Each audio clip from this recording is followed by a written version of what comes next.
Suppose we have a rigid body, and it's rotating about a fixed axis, and we know that the angular acceleration alpha is given.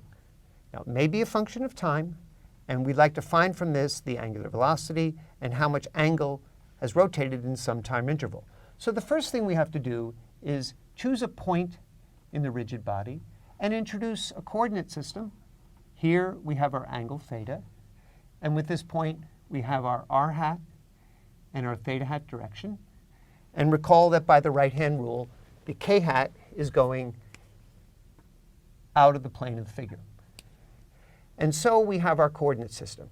And we wrote alpha as the second derivative of theta with respect to time k hat.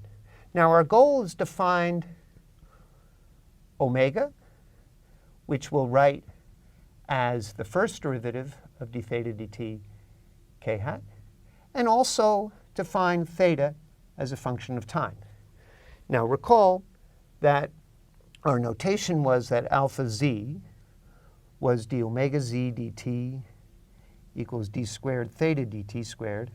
And in this notation, omega z was equal to d theta dt. Now, what we're going to do is we're going to integrate alpha, just like we did in simple circular motion kinematics for point-like objects. And so what we have here is that for some time interval, omega z at time t minus omega z 0 is the integral of t prime equals 0 to t of alpha z, which is our component of the angular acceleration. We have an integration variable dt prime. And recall that that implies that omega zt can have some initial value at time t equals 0 plus this integral relationship, which is what we want to figure out by direct integration. Now, this only works when alpha z is some function of time.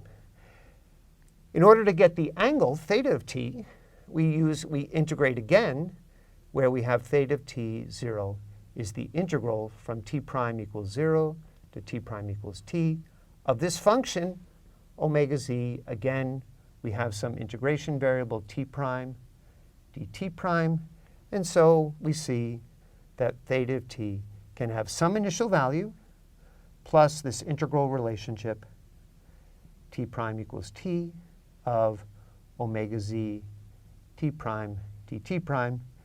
And this is how we can figure out how the point P has a component of angular velocity and what angle the point P sweeps out in some time interval t.